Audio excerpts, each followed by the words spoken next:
Ayer se reanudaron estas obras del tramo 5 del Tren Maya, aunque estaban suspendidas por amparos con la justificación de que es una obra de seguridad nacional. A ver, ¿este es el precedente de que cualquier obra o acción del gobierno federal que tenga oposición y argumentos legales en contra van a ser desechados con el pretexto de eso y que es un asunto de seguridad nacional? ¿Qué características y alcances puede llegar a tener una determinación como esta o bien la famosa frase, seguridad nacional? Ese es el tema que ponemos sobre la mesa y saludo con gusto a nuestro director editorial Raúl Frías Lucio y a Víctor Hugo Hernández. Señores, el espacio es todo suyo. Hola Magda, qué gusto saludarte, muy buenas tardes. Víctor, ¿cómo estás? Buenas tardes, te saludamos. Te saludo, con Raúl. Mucho gusto en este espacio de análisis, reflexión y desde luego de poder comentar algo de lo que está generando. Déjame nada más ligar un poco, escuchábamos ahorita a Adrián Levarón con esa tragedia que significa el que te maten a tu familia. Sí, quemados, es una situación brutal y esa frustración de que no hay justicia, ¿no? Y de que las cosas, lamentablemente, luego de la tragedia de esta familia, no mejoran, sino todo sigue exactamente igual o quizás peor para muchos lugares. Y eso es precisamente, decía él, fíjate, me llamó la atención lo que él propone. No habla de una estrategia de seguridad, no habla de qué es lo que se tenga que hacer para mejorar la seguridad. Él habla de una reforma político-electoral para mejorar las cosas. Habla de evitar que esta reforma sea antinarcos, que los narcos no sean los que dan el dinero para las campañas, que los narcos no sean los que ponen los directores de seguridad. Me parece un tema muy importante, la visión, ¿no? O sea, no estamos hablando de un tema de más policías, estamos hablando de un sistema electoral que esté blindado contra los malos y que los malos no sean los que estén patrocinando a los partidos políticos. Vaya. La visión, Raúl, la visión de un hombre que, como bien dices tú, vive la tragedia, una de las tragedias más incomprensibles e inenarrables que pueda tener un ser humano, que es perder a tu familia en estas condiciones. Por eso vale la pena oírlo, claro que sí, amparado tal vez por el dolor. Y este hombre lo que hace es irse a la raíz del problema, Raúl, de este país. Tenemos un sistema, y yo coincido con él, que está podrido desde la parte más alta, pues, o casi desde la parte más alta, en donde funcionarios, políticos siguen conviviendo con delincuentes, con narcotraficantes, a escondidas de la sociedad, a oscuras y siguiendo con sus acuerdos. Es triste decirlo, pero esa es la realidad ante todos los hechos que hemos documentado. Y algo más, Raúl, tú tocas el dolor humano y algo que me preocupa porque como periodistas nos pasa igual que los doctores. Vemos tanta tragedia pasar, documentamos tanto hecho trágico que terminamos perdiendo o el riesgo de perder esa capacidad de asombro e indignación y dar la nota como una nota más y decir, hoy mataron a fulano, hoy mataron a mengano, hoy mataron a sutano. Caray, son tragedias, cada muerte es una auténtica tragedia que nos debería doler en lo más hondo. Sí, así es, cuando escuchas de que ya tenemos 125,000 asesinatos en el sexenio, de que ve este sexenio, 125,000 tragedias para cada familia, sí, sea quien sea, sí, desde luego que es una gran tragedia perder un ser querido. Bueno, claro. el tema hoy, pues es el tema, yo más que el tema del Tren Maya, yo diría, es exactamente la debilidad de las instituciones y la debilidad del Estado de Derecho, Víctor. Déjame empezar por ahí, porque es peligroso lo que está sucediendo, en donde el presidente o el gobierno actual esté decretando una obra de seguridad nacional para poder garantizar que continúe, no importa que se viole la ley, no importa que se violen los amparos que detendrían temporalmente las obras en lo que el gobierno, Fonatur, que es el responsable de la construcción del Tren Maya, muestre los estudios de impacto ambiental para poder resarcir el impacto que está teniendo la construcción del Tren Maya, concretamente en el tramo 5. Hay que recordar, Víctor, y lo pongo sobre la mesa, ¿sí?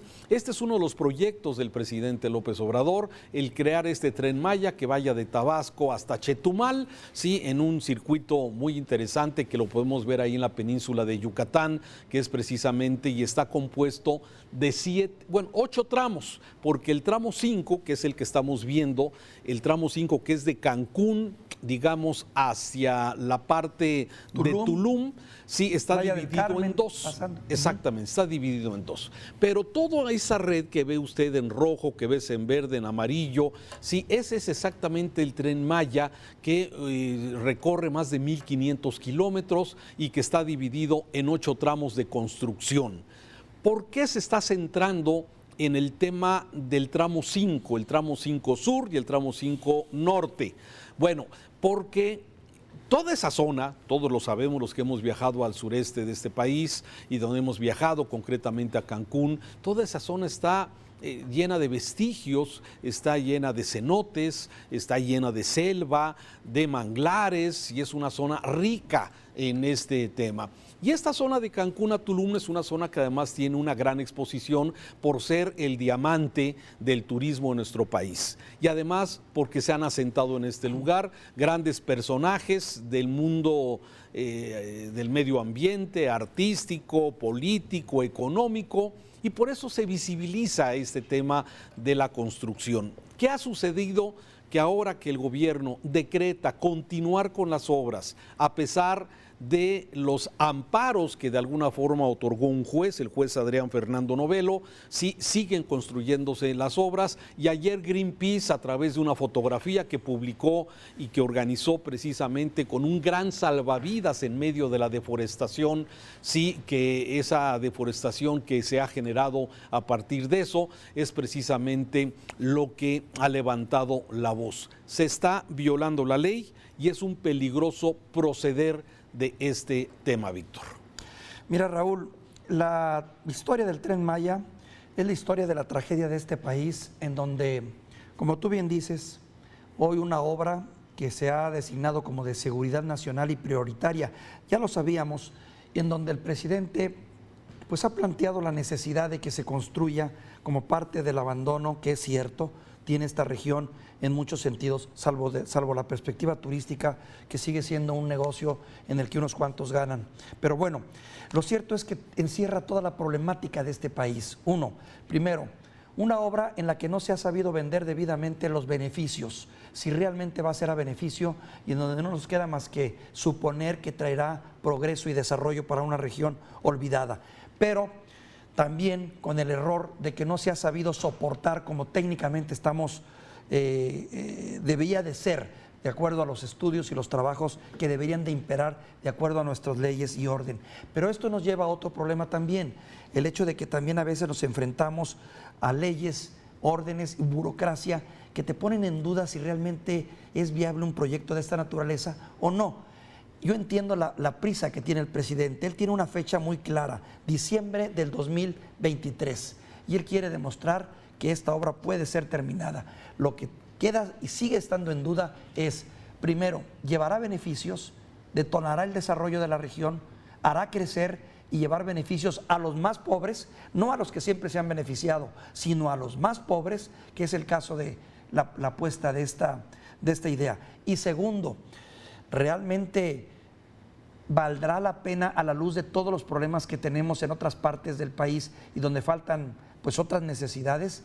Son dudas que el tiempo también nos va a decir o nos va a dar la respuesta correcta, Raúl. Claro, a ver, coincido contigo en que está por verse el que sea. A mí cuando se anunció este Tren Maya, el proyecto, a mí en lo personal se me hacía muy interesante, me gustaba el proyecto. Claro. ¿Sí? ¿Por qué? Bueno, porque los que conocemos esta zona del país, desde Palenque hasta Chetumal, tienes 1000 cosas que ver en este lugar. Hermosa, el problema, la cultura maya, toda ahí. Es. El problema que yo veo, más allá de la factibilidad de que si va a ser rentable o se va a hacer un elefante blanco y se le va a tener que estar metiendo mucho, más allá de eso, Víctor, me parece que el tema es precisamente la destrucción. el proyecto que ha venido incrementándose de precio porque no hay proyectos ejecutivos, porque el presidente tiene prisa para que sus proyectos realmente se concreten, y esto lo ve como un freno de los conservadores, de los adversarios políticos. ¿Cómo pensar que un hombre que proviene de un pensamiento de izquierda, progresista, ¿sí?, de alguna forma esté en contra de que haya impactos de estudios de impacto ambiental, que rezarse? O sea, ¿para qué sirve un estudio de impacto ambiental?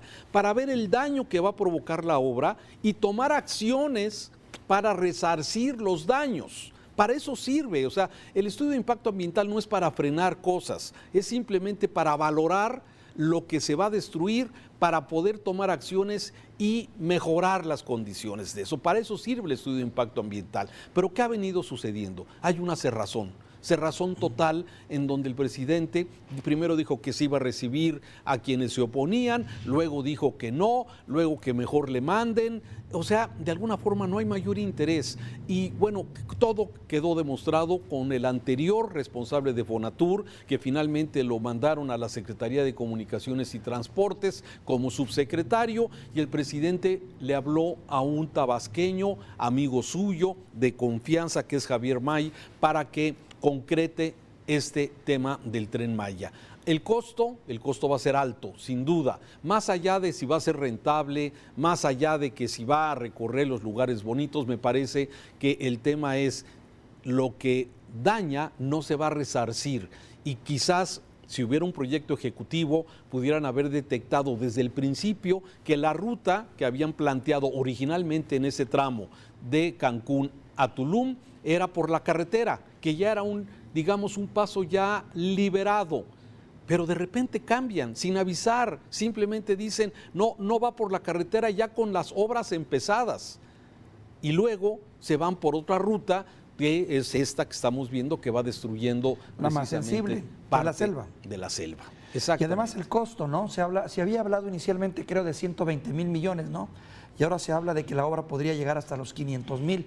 El presidente ha hablado también de retrasos. Si no hay proyecto ejecutivo, Víctor, como cualquier obra se le tendría, o por lo menos si lo tienen no lo han mostrado, sí, pues de alguna forma eso muestra pues que las cosas se están haciendo pues improvisadas. Ahora, a ver, Raúl, pero también en descargo de esta tesis que tú señalas, hay que señalar varios aspectos. Uno, es cierto lo del impacto ambiental. Toda obra de ser humano siempre te va a generar un impacto ambiental, claro. ¿Estarás de acuerdo? Sí.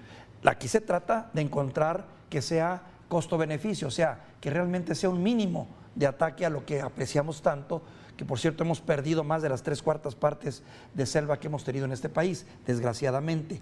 Y por otro lado también el asunto del beneficio. Realmente es que ahí está el punto clave de todo, Raúl. ¿Será más el beneficio que el costo que estamos en este momento pagando, que incluye también un costo político? Es una apuesta al futuro, ni duda cabe. Los trenes en la historia de este país y en la historia del mundo no tienen muy buena imagen, aunque muchos funcionan de una manera muy interesante en Europa o en los Estados Unidos, pero la gran mayoría de los sistemas de trenes están subsidiados y trabajan con pérdidas. Sin embargo, son un excelente medio de transporte. No sé si sea el momento de apostar a un tren en estas condiciones. Y la otra, bueno, lo que yo te mencionaba, el costo. Y finalmente, bueno, la percepción de que sí hay un movimiento muy marcado que se opone al presidente y a los proyectos del presidente malamente. Sí, a ver, de acuerdo contigo, pero el tema, ¿cómo combates eso? Dentro de la legalidad. ¿Con información? Y con la legalidad. A ver, claro. Si hay un amparo que pide muestren los estudios de impacto ambiental, bueno, se presentan los estudios de impacto ambiental, y ese amparo por no presentar estudios de impacto ambiental, pues simplemente se tendrá que mostrar que sí existe. Pero ¿qué está sucediendo? Se está realmente actuando a la mala, violentando el Estado de Derecho de nueva cuenta. Y eso me parece que es un peligroso proceder. Sí. Desafortunadamente es también el resultado de un sistema de justicia endeble, de instituciones débiles, claro, que se siguen sometiendo a los caprichos de quien tiene el poder. Porque todo esto tiene que ver con eso, Raúl. A final de cuentas es, hágase lo que se tiene que hacer siempre y cuando venga de la orden presidencial. Víctor, gracias. Un abrazo, Raúl. Saludos.